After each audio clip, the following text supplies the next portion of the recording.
በስከ መጨረሻ እንግዲህ ዶክተሩ ራሱን አውቆ እውነትም ቤዛ መሆኗንና እንዲሁም መድኃኒቶቹን ቤዛ ቁማ ራሷ ከወንድሟና ከገጀራው ጋራ መድኃኒቶቹን በፌስታል አድርጋ ስትለዋወጥ በመኪና ውስጥ ሆኖ ያየውን ማመን ያቃተው። በጣም በሚገርም ሁኔታ ጀግናዋ እንግዲህ አደይ በፍጹም አልበገርም ብላ እስከ መጨረሻ የሊሊ እውነታ እስካልታያችሁ ድረስ እኔ በታየ መንገድ እስከምትሄዱ አላቋርጥም ስትል ነበር የተናገረችው።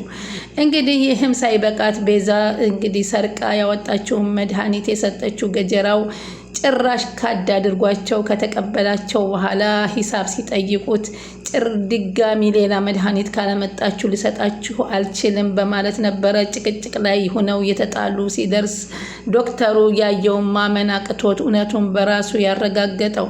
በእርግጥ ዶክተሩ ከዛ በፊት መድኃኒቱ የተሳሳተ መውሰዷን ቼክ አድርጎ ሌላ ቅያሪ መድኃኒት ሰጥቷት የተሻለ ለውጥ እንዳላት ለአደይ እየተናገረ ነበር።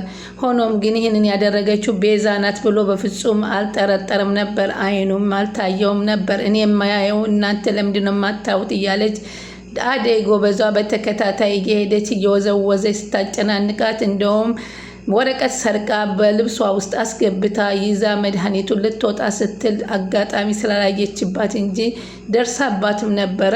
ሩታ ግን ለምንድነው እንደዚህ የምታደርጊያት በማለት ስትጠይቃት እናንተ ምንድነው የምታስቡት? አይታያችሁም እንዴ? ሊሊን እኮ እንደዚህ እያደረገቻት ያየችው እሷ ናት።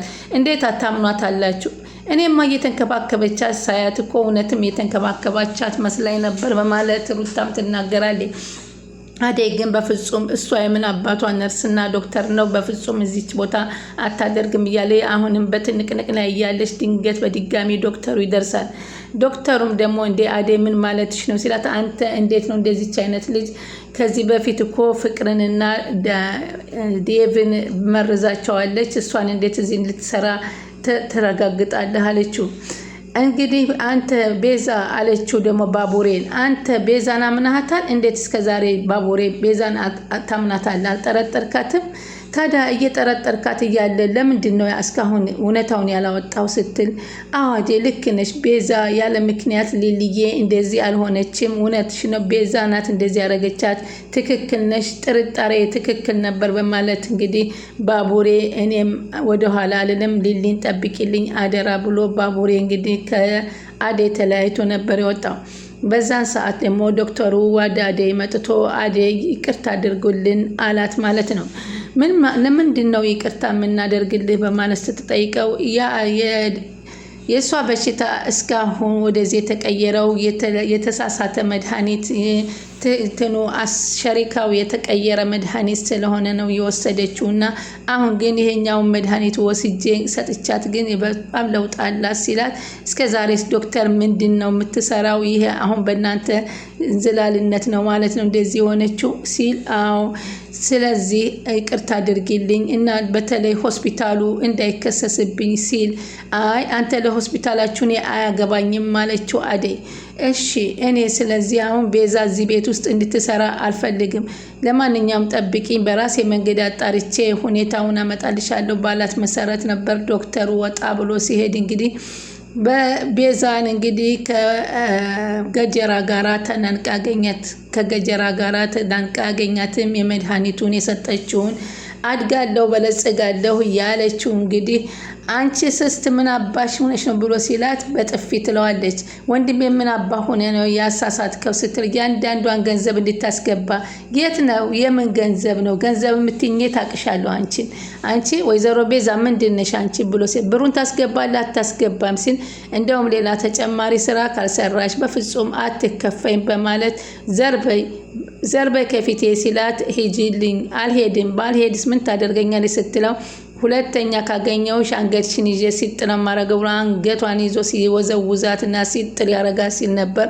ዶክተር ያየውን ማመን አቅቶት ከመኪና ወርዶ ቤዛ ሲልባት ብቻ መንተፍረቷን ደንግጣ አይኗ ዶክተር ብላ ያፈጠጠችው እጅ ከፍንጅ መያዝ ማለት ይሄ ነው። ሰው ይዘገያል እንጂ ዋጋውን አያጣም። አሁን ከዛ በፊት ዶክተሩና የቤዛ ወንድም ተገናኝተው መኪና ቆሞ ምን ነው ዛሬ እዚህ ተገናኘን እንዴ? ደህና ነህ የቤዛ ወንድም ማን ነበር ስምህ ሲለው ዳኒ አለው።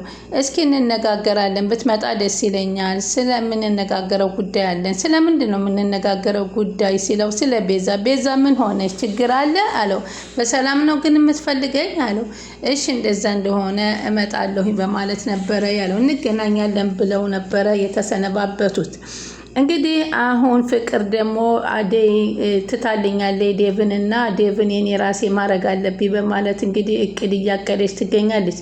ለዚህም እንግዲህ እቅዷ ላይ የማስገባት የፈለገችው ሄለንንና ሮማናን ነበር። እነሱን እንግዲህ ኪችን ሂዳ ጠቀም ያለ ገንዘብ ማግኘት ትፈልጋላችሁ ሆይ በማለት ነበር የጠየቀቻቸው። እነሱ ምን አይነት ሲሉ የሆነ ስራ ሰጥቻችሁ ስሩልኝና ያንን ገንዘብ ልስጣችሁ ስትላቸው ምን አይነት ስራ ነው ሲሏት አሁን ታውቃላችሁ አይደለ አለቻቸው። አደይ እኮ ከገጠር ሂዳ ዴቭን እንደማታገባ ትመልሳለች አለቻቸው። መጀመሪያ ስታገኛቸው እናንተ ቆይ ስራ ነው ወይስ ወሬ የያዛችሁት? መጣችልሽ ደግሞ አለ። ፍቅር ምን ፈልገሽ መጣሽ አለቻት። የምፈልገው ገንዘብ የሚያስገኝ ስራ ልሰጣችሁ ነው። አረ አለቻት ሄለን። አዎ ሁለታችሁም እኔን አግዙኝና ትርፍ ታገኛላችሁ ትላቸዋል። አደይ እንደተመለሰች ታውቃላችሁ? አዎ እናውቃለን። ተመለሰች እንዴ አለች ሄለን። አዎ ተመልሳለች። ስለዚህ መምጣቷን እኔ ደግሞ አልፈለግኩትም። እንዴ አልገባኝም፣ ሽማግሌዎቹ ሊላኩ አልነበረም እንዴ አለች። ፍቅር ቀጠል አደረገችና አባቷ ለሌላ ሽማግሌ ሊድራት ስለፈለገ ነው በድጋሚ እንደዚህ ያደረጓት አለች ሮማና። አዎ እናቲቱም ከልክላለች እና ፈቃደኛ አይደለችም። እንደም ብርሃኔ እንዴት ሆነች ስትል ብርሃኔ ምን ትሆናለች አንጀት የምትበላው አደይ እንጂ ትላለች ሮማና።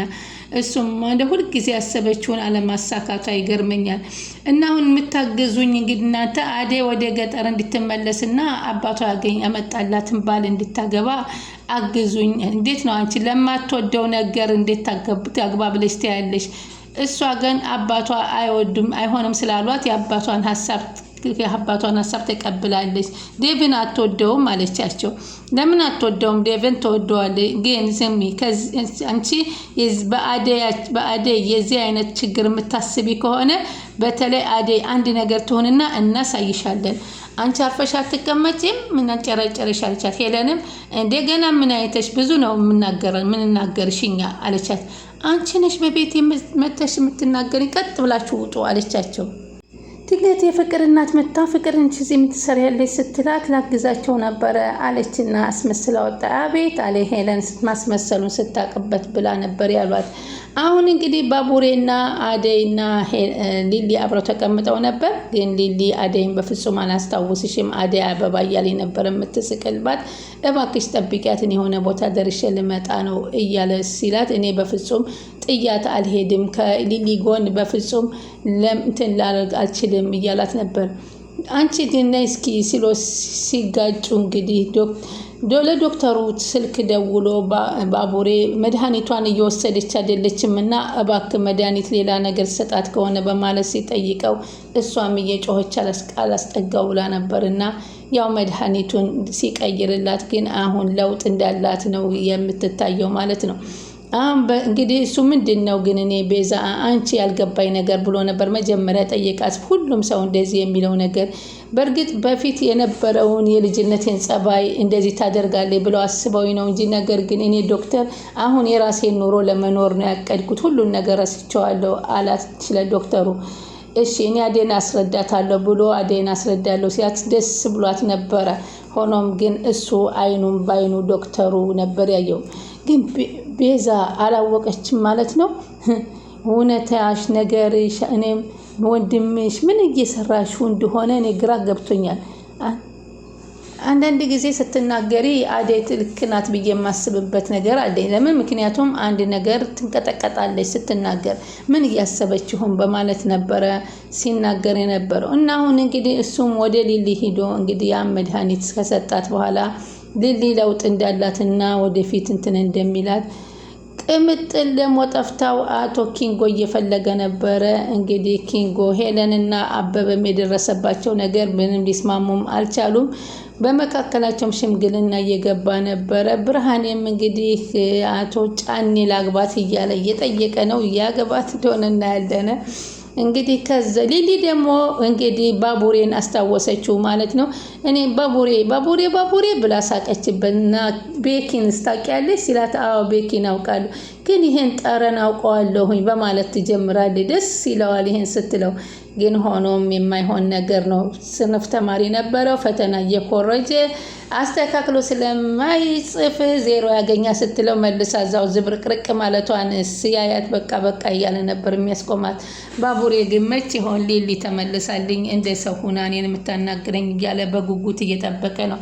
አሁን እንግዲህ የቤዛ ጉዳይ እስከ ወንድሟም ሆነ እስከ ማነው ስሙ ገጀራው ተጋልጠዋል ማለት ነው። እንግዲህ መድኃኒቱም ወደ ሆስፒታሉ ይመለሳል። እነሱም እንግዲህ በእስር ቤት ይበሰብሳሉ። እንግዲህ ቤዛ በስከ መጨረሻ ሁላችሁም ኮመንት ላይ መያዝ አለባት፣ ተይዛ ማየት አለብን፣ የሊሊ ጤንነት መመለስ አለበት እያላችሁ ነበረ።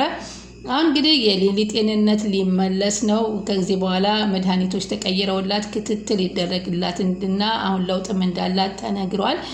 እንግዲህ ቤዛም ደግሞ ያን ሁሉ ሽምጠጥ አርጋ ዶክተሩን ስትዋሸው የነበረው ሁሉ አሁን እጅ ከፍንጅ ራሱ ፊት ለፊቱን እየተከራከሩ እንግዲህ ሌባ ሲሰርቅ ይስማማል፣ ሲካፈል ይጣላል ሆኖባቸዋል። አሁን እንግዲህ አጅሬ እነዚህ ሞኞች ጉድ ነው መሰራቸው እያለ ገጀራው እንግዲህ ለራሱ ጥቅም ለማዋልም እያሰበ ነበረ። እንግዲህ አሁን ከዚህ በኋላ መድኃኒቱም እሱ እጅ እንደገባ አይተናል። እንግዲህ ፖሊስ ይዘው ሄደው መድኃኒቱን ያስመልሳሉ ማለት ነው። ሊሊም እንግዲህ ትድናለች። አደይ እንግዲህ ማንን ታገባለች የሚለው እዚህ ላይ እንግዲህ ሌላ ጥያቄ ይፈጥርብናል። ቀጣይ እንግዲህ የዴቭና የአደይ ጉዳይ እንግዲህ ደግሞ እንደሚቀጥል ይሆናል። እንግዲህ የአደይም አባት ወደ ደጋ ብለው ወርደዋል። ደጋ ሄደው እንግዲህ ምን ደርሰው እንዳመጡ እናያለን። እንግዲህ ቀጣይ እስከምንገናኝ ቻናሉን ላይክ ሼር እያደረጋችሁ ይጠብቁን።